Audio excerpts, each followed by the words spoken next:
ऐसा लगता है कि नरेंद्र मोदी जी पूरी तरह से अपनी मनमानी करना चाहते हैं।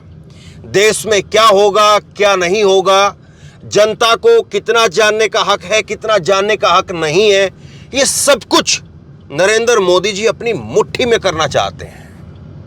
अब ये तय करना है देश के सुप्रीम कोर्ट को, ये तय करना है चीफ जस्टिस डीवाई चंद्रचूड़ साहब को कि नरेंद्र मोदी जी को वो ऐसा करने देंगे या इस पर लगाम लगाएंगे। मोदी जी की जो मनमानियां हैं, जो उनके मन के अंदर जो जवार मनमानियों की उमड़ रही है, इसके ऊपर वो लगाम लगाएंगे या मोदी की मनमानियों के ऊपर मोहर लगा देंगे। ऐसी क्या खबर आई है? दरअसल वैसे तो मैं चुनाव कवर कर रहा हूं मध्य प्रदेश के, और हमें तो ज़्यादा फोकस चुनाव के ऊपर रखना चाहिए, मध्य प्रदेश की ग्राउंड रिपोर्ट पर रखना चाहिए। लेकिन जो खबर है वो चुनाव से जुड़ी हुई ही है, और ये चुनाव चाहे ये विधानसभा के हो चाहे लोकसभा का मेन चुनाव हो, उससे अलग नहीं है।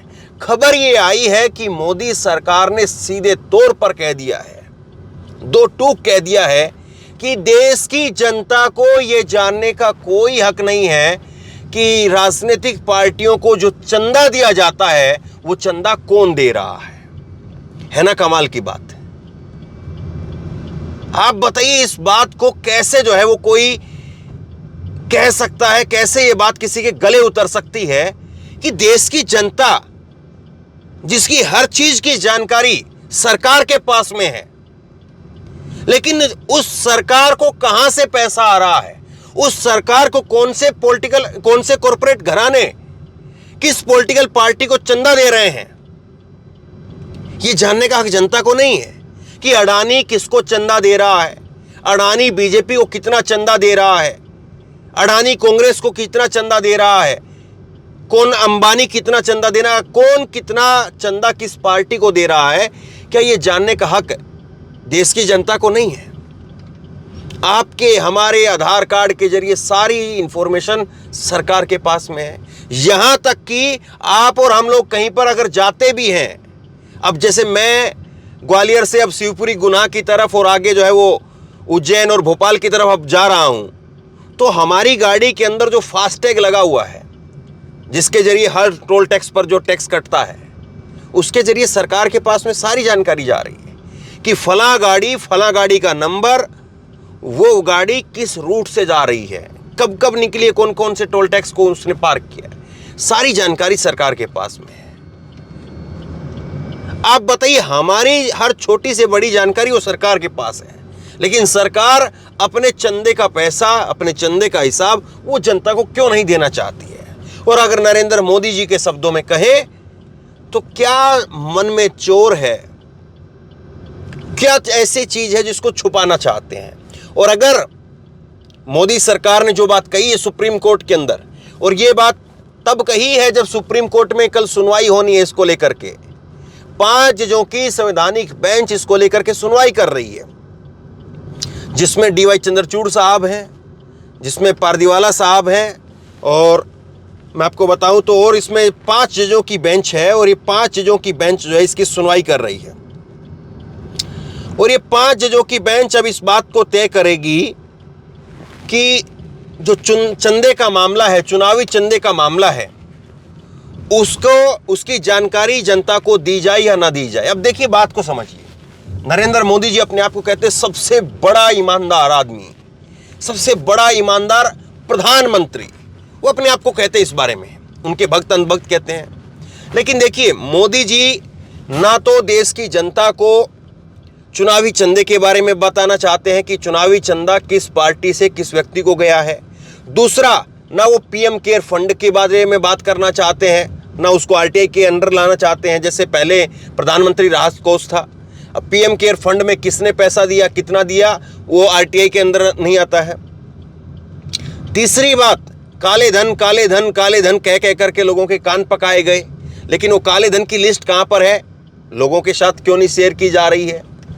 तो हर चीज में, हर वो बड़ी चीज जो लोगों की जिसको लेकर के एक बड़ी उम्मीद थी, हर उस चीज पर क्यों ताला लटकाना चाहते हैं? और ये बात किसने कही है? ये बात जो है वो सरकार में सुप्रीम कोर्ट के अंदर जो है वो अटॉर्नी जनरल ने कही है, वेंकट रमनी ने। और ये अपनी तरफ से आप ये मान करके चलिए कि उनकी, क्योंकि सरकार की तरफ से ही तो, सरकार को ही तो जो है वो प्रतिनिधित्व करते हैं, तो सरकार ने ही कही है ये बात। और इसके ऊपर जब कांग्रेस की तरफ से पलटवार आया, तो कांग्रेस की तरफ से पलटवार किया गया पी चिदंबरम की तरफ से, पूर्व वित्त मंत्री की तरफ से। और उसका जवाब देने के लिए कौन आया मालूम है? उसका जवाब देने के लिए बीजेपी के आईटी सेल के हेड अमित मालवीय को उतार दिया गया। अब बताइए, इससे हल्की बात और क्या हो सकती है? भाई, एक पूर्व वित्त मंत्री हैं, कांग्रेस पार्टी के नेता, और पूरा विपक्ष इस बात को कह रहा है कि चुनावी चंदा जो मिलता है और जिसमें 95% पैसा, और इलेक्टोरल बॉन्ड का कई बार मैं आपको टीवी पैनल के जरिए मैं आपको समझा चुका हूं कि किस तरह से इलेक्टोरल बॉन्ड काम करता है।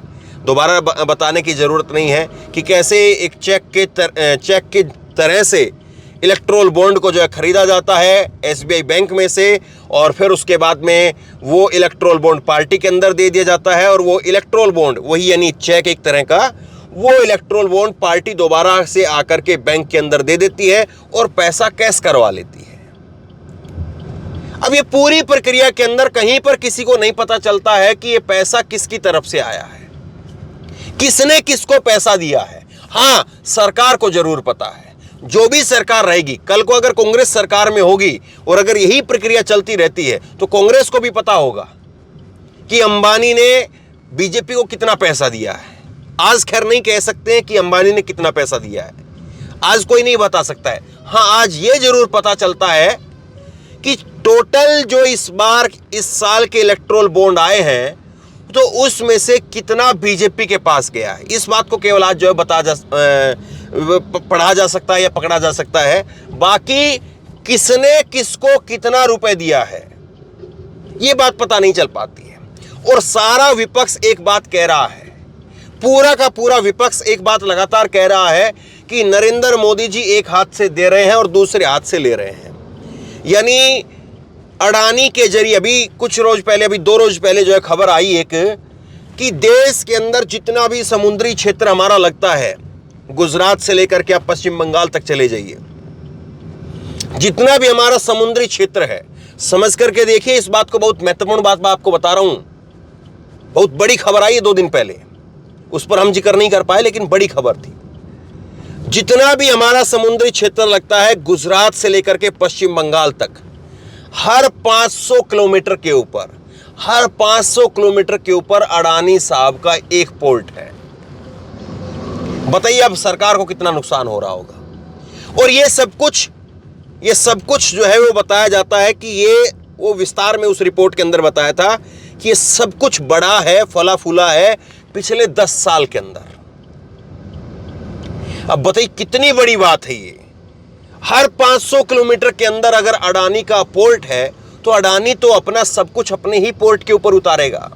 और फिर वो बातें बताने की मुझे ज़रूरत नहीं है कि किस तरह से अडानी के मुद्रा पोर्ट के ऊपर बड़ी मात्रा के अंदर ड्रग्स की खेप पकड़ी जाती है, क्या क्या नहीं होता है, क्या क्या खबरें नहीं आती है वहाँ से। लेकिन ज़रा सोचिए, अगर उसी व्यक्ति का, उसी जो है वो कॉरपोरेट घराने का पोर्ट है, और अगर वही कॉरपोरेट घराना अगर कुछ कर रहा है, तो फिर तो आप सोच सकते हैं कि उसके ऊपर बंदिशें लगाना कितना मुश्किल काम होगा। अब इस सारे खेल को जो है, इस सारे खेल को विपक्ष लगातार ये बात कहता है कि नरेंद्र मोदी जी, उन्होंने छूट दे रखी है अपने कुछ लोगों को कि आप जितना मर्जी अपना व्यापार, अपना कारोबार बढ़ाना चाहते हैं, जितना मर्जी अपने कारोबार को जो है उसके अंदर विस्तार करना चाहते हैं, आप कर लीजिए, कोई दिक्कत नहीं है। आप इलेक्टोरल बॉन्ड के जरिए हमें चुनावी चंदा देते रहिए, और उस चुनावी चंदे से हम बड़े बड़े 5 स्टार होटल के जैसे कार्यालय हर जिलों में, हर बड़े शहरों के अंदर हम खोल रहे हैं, और आपने देखा है खुल रहे हैं। केवल कार्यालयों की बात नहीं है, चुनाव के अंदर पैसा जो लगता है, वो पैसा अगर सबसे ज़्यादा बीजेपी के पास रहेगा, वो पैसा अगर मौजूदा सत्ता के पास रहेगा, तो विपक्ष कैसे लड़ेगा? बगैर पैसे के, सच्चाई है, बगैर पैसे के कोई कुछ नहीं कर सकता है। मैं भी आपको जो है वो सब कुछ दिखाना चाहता हूं, घूम घूम करके दिखाना चाहता हूं, लेकिन अगर पैसा नहीं होगा तो कैसे जो भी संसाधन अभी हैं वो कैसे चलेंगे? और कैसे और बड़ी टीम और ज़्यादा लोग हम रख पाएंगे कि ठीक है आप लोग रिसर्च का काम करिए, ये करिए, वो करिए। और जाहिर सी बात है उसकी कमी आपको दिखती होगी वीडियो के अंदर कि हाँ ये कमी है इनके अंदर, क्योंकि उतना बड़ा रिसोर्सेज जो है वो लाना वो अपने आप में एक बड़ा चैलेंज का काम है। और इसीलिए जो है अब कांग्रेस पार्टी और विपक्ष जो है वो अब इस बात पर गौर कर रहा है कि हम चुनाव के अंदर जो है वो क्राउड फंडिंग करें। क्राउड फंडिंग यानी जनता से पैसे लें।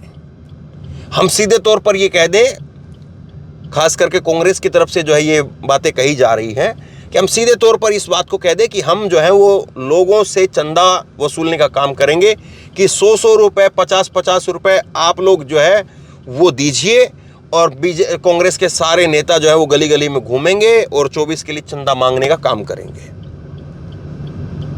क्योंकि अगर अडानी से बात करेंगे तो अडानी तो सीधा एक बार में 10,000 करोड़ रुपए या 1,000 करोड़ रुपए, 500 करोड़ रुपए दे देंगे, कोई दिक्कत नहीं है। लेकिन फिर उसके बाद में वो कहेंगे कि अभी तो मेरे जो है वो गुजरात से और पश्चिम बंगाल तक हर 500 किलोमीटर के ऊपर एक पोर्ट है, आप मेरे लिए फिर ये और कर दीजिए। उनकी और कुछ डिमांड होगी। और जाहिर सी बात है कोई भी जो है वो कॉरपोरेट घराना है, हालांकि बहुत सारे लोग होते हैं जो देश सेवा के लिए मन से काम करते हैं, देश सेवा के लिए कुछ पैसा जो है वो देते हैं और देते रहे हैं सालों से।